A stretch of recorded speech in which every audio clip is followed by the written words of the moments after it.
Hello friends, मेरा नाम है अनुभव। आप देख रहे हैं एजुयान।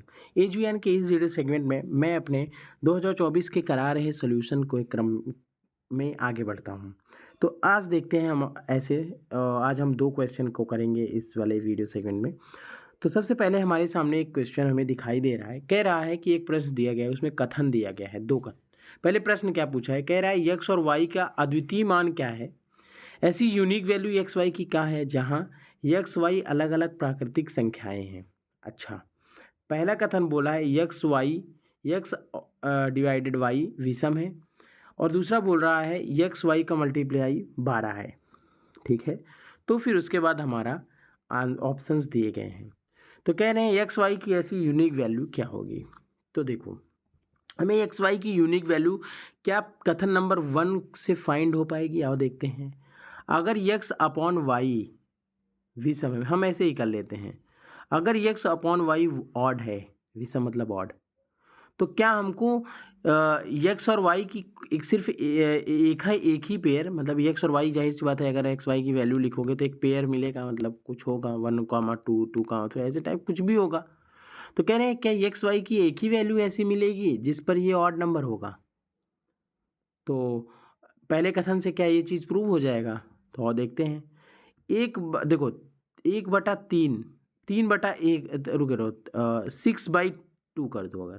ठीक है, तो 6/2 करने पर हमें क्या मिलेगा? 3 मिलेगा, ऑड नंबर मिल गया। ठीक है, तो क्या यही एक कंडीशन है जब हमको यहाँ पे ऑड नंबर मिलेगा? भाई अगर 9/3 ले लें तो तब भी तो यहाँ ऑड मिल जाएगा, तब भी तो यहाँ ऑड मिल जाएगा। तो यानी ये तो यूनिक कंडीशन नहीं है। फिर देखते हैं X Y into equal to 12। क्या इस कंडीशन में एक्स वाई की सिर्फ एक ही वैल्यू मिलेगी कि 12 आ जाएगा मल्टीप्लाई करने से? देखो, 2 × 6 मिला, 4 × 3 मिला। क्या ये एक ही वैल्यू है या अलग अलग हैं? अलग अलग हैं। तो यानी एक से ज़्यादा वैल्यू मिल रही है। यानी हमें यूनिक वैल्यू मिलने के लिए एक बार दोनों कंडीशन को साथ में अप्लाई करके देखते हैं। आइए देखते हैं। अब देखो, पहली कंडीशन है एक्स डिवाइड वाई, ये हमारा विषम हो, ये हमारा क्या हो? विषम हो।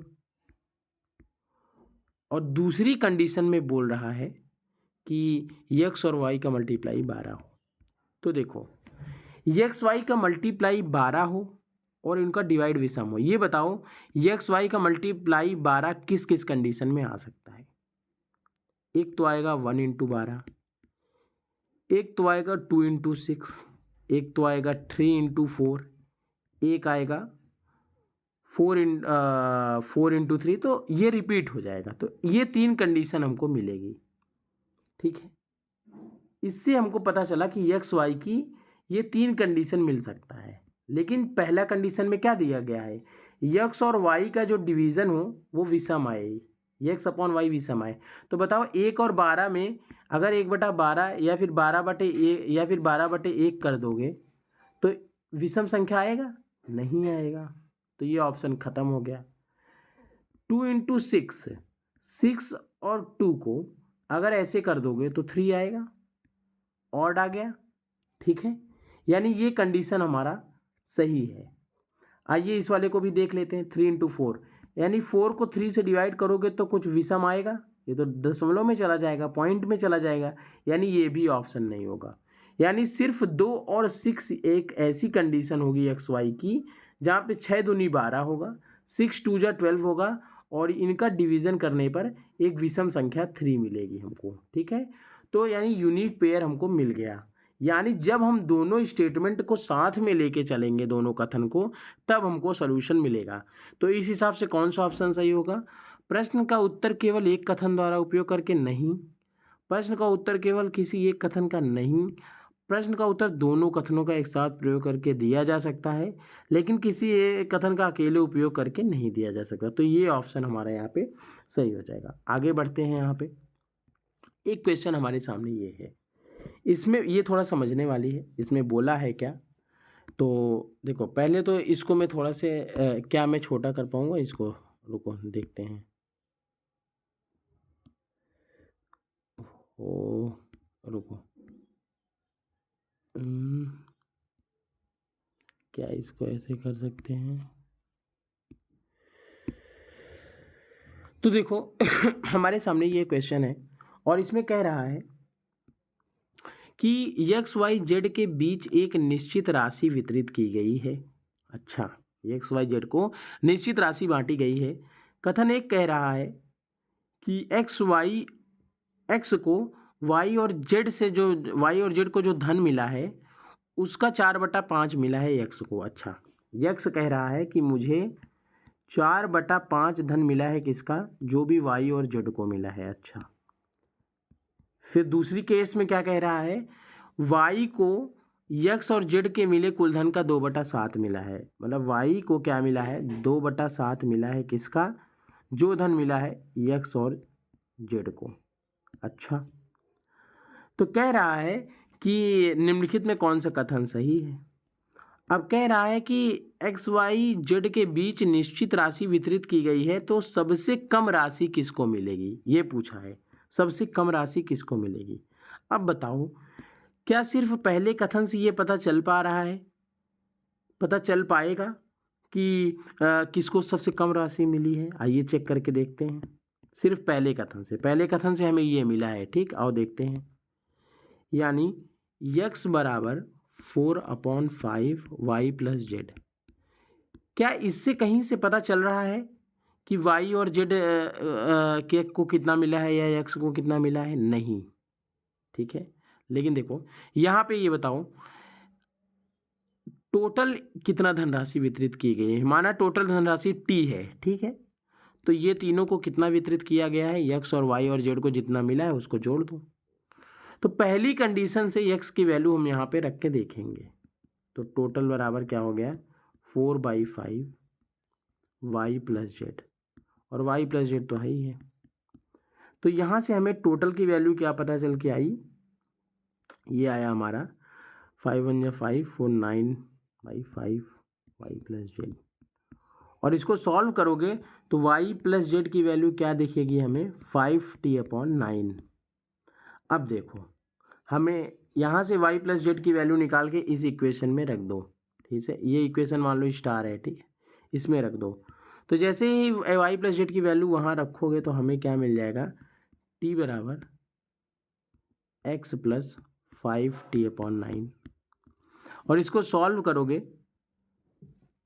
तो ये हमारा आ गया x बराबर 4t/9। तो यहाँ से हमें x की वैल्यू तो मिल गई कि जो टोटल धन है उसका 4/9 हिस्सा x को मिल रहा है। लेकिन क्या ये पता चल पा रहा है कि y और z को कितना मिल रहा है, तभी तो हम बता पाएंगे सबसे कम किसको मिला। तो नहीं मिल पा रहा है। तो दूसरी कंडीशन को चेक करेंगे इसी तरीके से। दूसरी कंडीशन में हमें y की वैल्यू दिया गया है। क्या दिया गया है, y बराबर 2/7 ऑफ x प्लस जेड। तो इसी में हम ना अब y की वैल्यू रख के देखेंगे दूसरे कंडीशन में। ठीक है, तो क्या रखेंगे, 2/7 x plus Z, 2/7 x plus Z, 2/7 x plus Z, और यहाँ पे जेड है ही, इक्वेशन स्टार में रखा है। ठीक है, पुट y इंटू या फिर इक्वेशन स्टार। ठीक है, ठीक है, एक्स वाई की वैल्यू हमने ऑलरेडी ऊपर पहले ही स्टेप में यहाँ पे दे रखा है। ठीक है, जो कि क्वेश्चन से निकाला है हमने। ठीक है, जब ये कंडीशन मिली तो यहाँ से हमें x प्लस जेड की वैल्यू क्या मिलेगी बताओ। यहाँ से x प्लस जेड की वैल्यू हमें क्या मिलेगी, तो आइए देखते हैं। तो t बराबर यहाँ पे क्या आया हमारा, x प्लस जेड 9। ओके, यहाँ से हमारा हो गया x प्लस जेड, कॉमन लिया तो ये क्या हमारा बचा 1 प्लस 2/7 9/7। t बराबर हमें मिला 9/7 x प्लस जेड। ठीक है, समझ में आया। हमें क्या निकालना था, यहाँ से y की वैल्यू निकालनी थी। y की वैल्यू की जगह हमने ये रख दिया, तो यहाँ से x प्लस जेड मिल गया। अब हमें यहाँ से z प्लस x की वैल्यू क्या मिली बताओ, ये मिली, रुको यहाँ पे 9 क्या है 7 है ना, यहाँ 7 रहेगा, 7t/9 हुआ। और जब 70/9 को हम यहाँ पे रख देंगे ऊपर, किसकी जगह, x प्लस जेड की जगह, ठीक है, x प्लस जेड की जगह, x प्लस जेड की जगह, तो हमें यहाँ पे रख देंगे तो प्लस में y आ जाएगा, t बराबर, तो यहाँ से हमें मिलेगा t बराबर 7t/9 प्लस y मिला,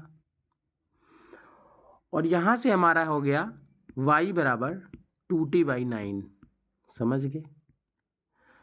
लेकिन क्या यहाँ से x की वैल्यू मिल पा रही है, क्या यहाँ से हमें x की वैल्यू मिल पा रही है? इसको इक्वेशन 2 बोल दो, इसको इक्वेशन 1 बोलो, क्योंकि आगे ज़रूरत है।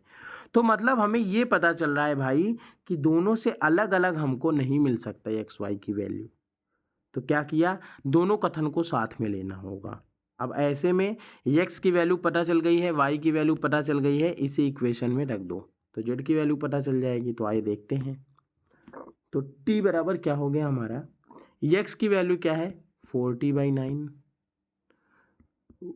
40/9 ही है ना, 9 ही है ना, ठीक है।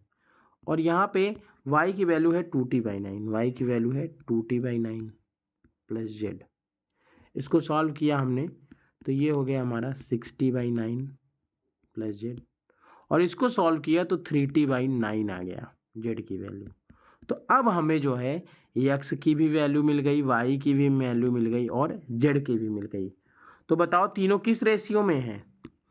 x देखो तीनों किस क्या क्या वैल्यू दिए, 40/9, 40/9, ये क्या हो गया, x हो गया रेशियो। दूसरा क्या है 2t/9, ये हमारा y है। और तीसरा क्या है 3t/9, ये हमारा z है। यहाँ से क्या पता चला 4:2:3 में है। सबसे ज़्यादा कौन है 4, सबसे कम कौन है y। तो ये तो पता चल गया। तो कैसे पता चला, जब हमने दोनों कथनों को साथ में पढ़ा तब। और यहाँ से ऑप्शन नंबर सी सही हो जाएगा, ठीक है। आशा करता हूँ आपको ये वीडियो भी पसंद आया होगा। वीडियो पसंद आया हो लाइक करिए।